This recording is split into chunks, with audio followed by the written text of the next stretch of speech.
Есімім Ермек, Ақтөбе қаласы. Нишамыз музыкалық аспаптар, ағаш бұйымдары, ағаш ыдыстары. Курсқа дейін А точкасы 15 миллион.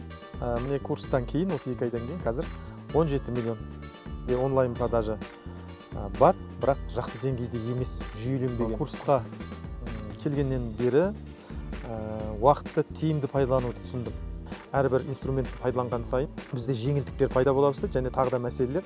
Соның барлығын қойған кезде компанияның өсімі үлкейіп, онлайн продаж барлық қалаларға тіптен енді оңай сатуға болатынын көзіміз жетті. Ендігі келетін курсанттарға айтар едім, яғни осы бизнес саласында жүрген кәсіпкерлерді біз осы Звань Систем компаниясына келіп, білімдеріңізді шыңдап, өздеріңіздің арман мақсаттарыңызға жетудің жолын нағыз осы компаниядан біз іздеп таптық. Сондықтан сіздер де келіңіздер, өкінбейсіңіздер, компанияңызды үлкен деңгейге көтеріп, қазіргі заманауи технологияларды пайдаланып, үлкен жетістікке жетудің үлкен қадамы осы жерден жасалатынын мен көзім жетті.